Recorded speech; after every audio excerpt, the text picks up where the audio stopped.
I remember like it was yesterday. It was a hot September afternoon in 1995. We've been waiting 6 long years for this day, and our engineers said that K-Life was very close to signing on the air. I was up here with our founder, Dan Lemberg. We'd spent some time up here, and then on our way down that long, windy, bumpy road, we had the radio tuned to 89.3 FM. All of a sudden the music came on, just like that. After all the planning, after all the waiting, it was really amazing. John and I started laughing, shouting. We praised God. I decided to listen to something different, so I turned on the radio and I came across K-Life. I noticed there was just something different about it. The message, it's such a pure message.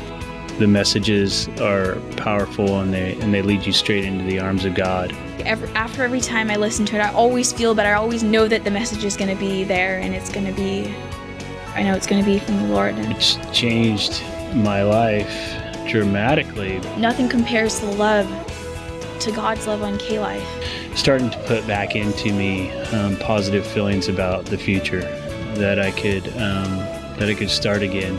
I can't imagine my life now without K-Life. K-Life was born in this studio in 1995 as a non-profit station supported by donations from listeners. We've been broadcasting life-changing music from here ever since. But the impact of the station goes beyond radio. I remember looking out over thousands of people, most of them K-Life listeners, at the Mid-State Fair Christian Music Night last summer. That's when the music on K-Life truly comes to life. Well, across the hall is 890 AM. Since 2002, we've been serving the Central Coast with interactive Christian talk from this studio, and God's been changing lives ever since. The 890 just seems to hit right home. It's great to hear something spiritual and also something that affects your daily life. Hearing people call in and their answers that they give and to solve people's problems are very enlightening, and I appreciate that. And it's just great to know people can hear these programs and then they can call in and get help. And I think that's just a really good thing. It would just be a real hole in my life if I didn't have it. I just wish more people could hear it. Being a non-profit entity ourselves, K-Life and 890 AM are committed to the communities we serve on the Central Coast. Every year, we come alongside the blood bank to mobilize our listeners to give blood and save lives. Our annual diaper drive helps provide thousands of diapers for area pregnancy resource centers so new mothers in need can have this basic provision. Many of them are teenage mothers in crisis, and our listeners rally to provide tangible support. But the impact of the stations goes beyond the local community. We've been partnering with Compassion International for 5 years to raise child sponsors for needy children in third world countries.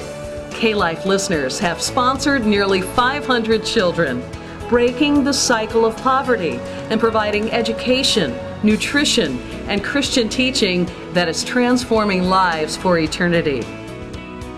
It was from this spot on September 26, 1995, that K-Life signed on the air for the first time. From Cuesta Peak, we can see the entire Central Coast. The K-Life signal is beamed to 400,000 people every day. Into homes, cars, at CMC at the foot of the mountain, and most importantly, into hearts. Cuesta Peak is more than just a broadcast site for us. It symbolizes our origins, our heritage, and above all, life change. God takes the message and the music and the talk to lead people into a more intimate relationship with Him every day. I didn't want to go on, and through K-Life, my life was changed because of the positive messages that were there.